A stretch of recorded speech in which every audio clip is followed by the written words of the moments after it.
For more MTG resources and articles, check out paperchampion.net. This is Tao with MTG Forge, and today I am bringing you a pretty fun deck called 4-Color Defender. Now, what we're going to do in 4-Color Defender is just play pretty much all defenders and still find a way to win behind that. Now, as I've said in previous videos, it's important to have multiple win conditions, and we definitely have them here.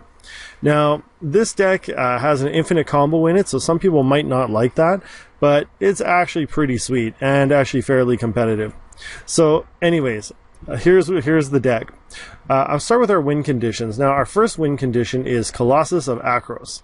Okay, so Colossus of Akros is a 10/10 for 8 with Defender and Indestructible, right? And then for 10 more mana, you can create Monstrosity 10, so he becomes a 20/20 with Trample, and then if he's monstrous, he can attack.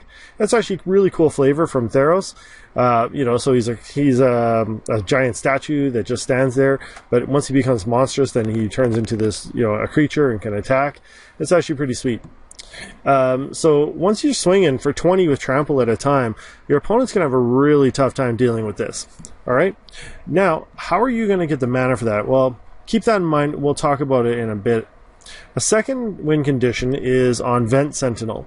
So Vent Sentinel's a 3 and a red for a 2/4 defender. And basically you can pay 2 mana and tap it, and Vent Sentinel deals damage to target player equal to the number of creatures with Defender you control.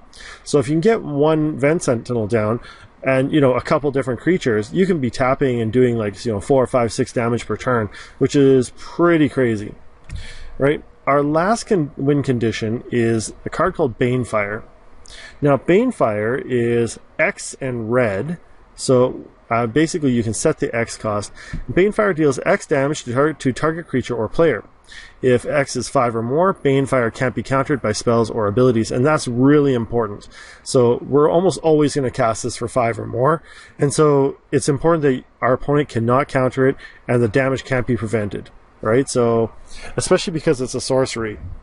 All right, so now you notice that we're going to need a ton of mana to do these things. Right, so our win conditions are 8 and 10 mana, so you need 18 total mana to do this. So how are we going to get that? Well, here's how we're going to get that. We are going to use Axebane Guardian. So Axebane Guardian is 3 mana, so 2 and a green for a 0/3 defender. Right, but he has the ability tap and add X mana in any combination of colors to your mana pool where X is the number of creatures with Defender you control. So basically, we can tap this guy and get almost any color mana we need. Well, not almost any color mana we need, and that's going to really help with our mana fixing. All right, another one we have is Overgrown Battlement. So Overgrown Battlement is similar to Axebane Guardian in that it's a 0/4 for 2, so that is better in that respect, but when you tap him, he only generates green mana for every defender you control. So he's not really, as versatile because he doesn't give you the other colors of mana, but still getting multiple green is actually pretty sweet as well. Alright, now here's the combo. What we do is we cast our Axebane Guardian, hopefully on turn 3, and then on turn 4, we put a Freed from the Real on him. Okay, so Freed from the Real allows us to pay 1 mana to untap the enchanted creature. So as long as we have Axebane Guardian and another defender, so 2 total, we tap Axebane to give us 2 mana. Freed from the Real untaps the creature for 1, right? And then we can tap him back for 2, and untap him for 1, and each time we net 1 mana.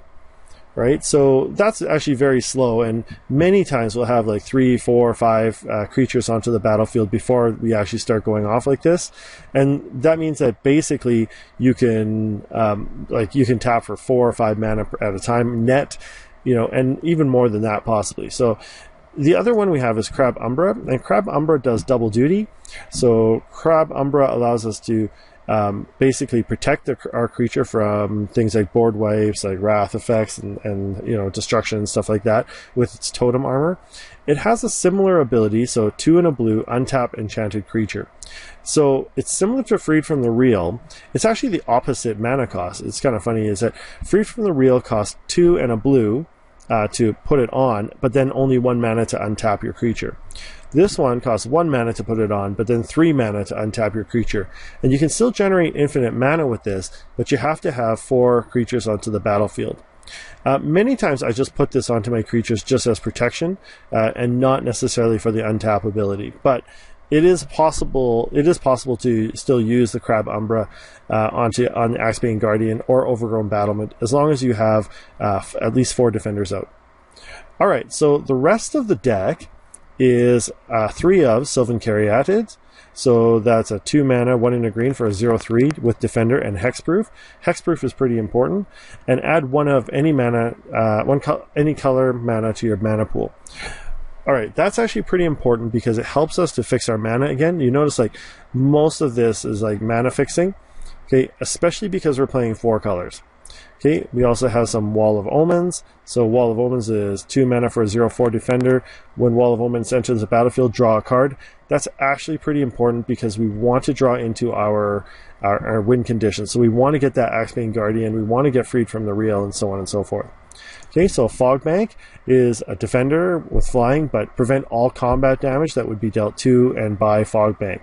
So Fogbank basically is just your ultimate defender. It has to be taken down with something like a Path to Exile or a Lightning Bolt or something like that. But if they don't have that, you can block their creatures for days with this, and it's really frustrating because they can have like a 10/10 Death Toucher, and because it doesn't do any combat damage to Fogbank, Fogbank can just block it every time.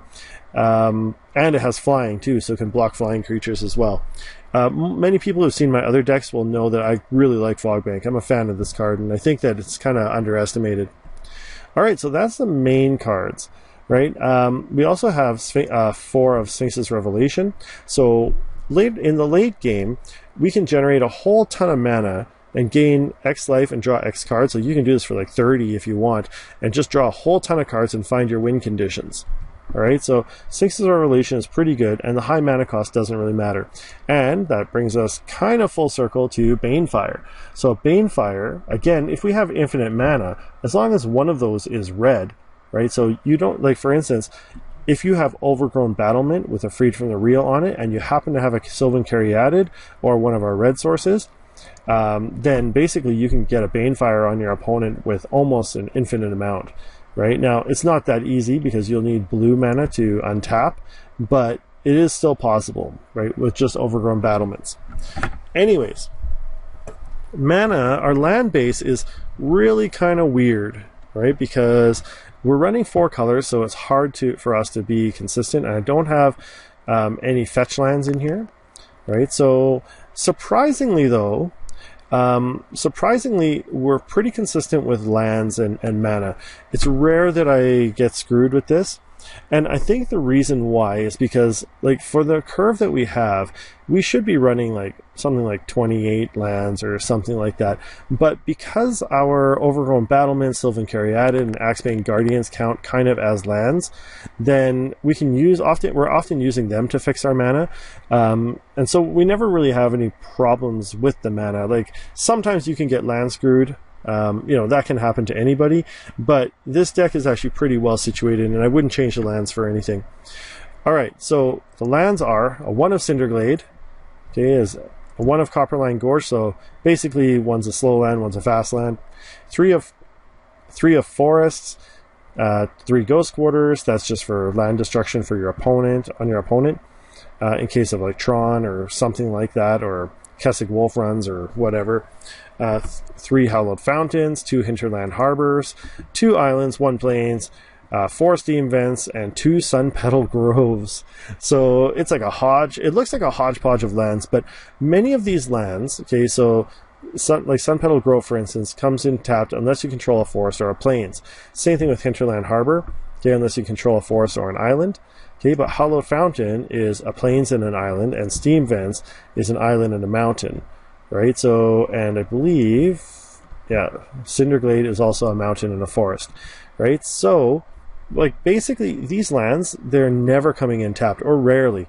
Like, so the mana base is surprisingly efficient and actually really, really good. You'd be surprised, like, this deck is actually, like, totally capable of a turn 4 win. Right, like, so if you happen to get Axebane Guardian down on turn 3, freed from the reel, or actually you might even be able to do it faster. Like you could go turn 2 Sylvan Caryatid. Actually, no, I don't think so. So, turn 2 Sylvan Caryatid, turn 3 Axebane Guardian, turn 4 freed from the reel, start tapping for mana infinitely, go to Sphinx's Revelation or Banefire, or pump out a Colossus and make a monstrous all on the same turn. Yeah, so it's possible to just come out in, like, you know, by the 4th turn and just be like, just win flat out, or just like devastate your opponent with an enormous board condition. All right, so anyways, let's go to sideboard. Sideboarding is fairly simple, as you can see. Basically, we're playing 4 of Negates, 3 Leyline of Sanctity, 4 Path to Exile, and 4 Fragmentize. And that's just basically to deal with, so these are for artifacts, creatures, burn, and control, right? So it's fairly simple sideboard. Most of the time, we're not too worried about creatures that much. Mainly because our creatures just have such big butts that they can usually defend like pretty well against our opponent's creatures. But, you know, like I'm sure there are some, like an all Death Toucher, you know, something, you know, that would really wreck me. But overall, I haven't really seen it yet. And like I said, this deck's been pretty competitive. Anyways, that's the deck. Let me know what you think. There's like a ton of other defenders that you could put in here. But I think this is actually a pretty good combination.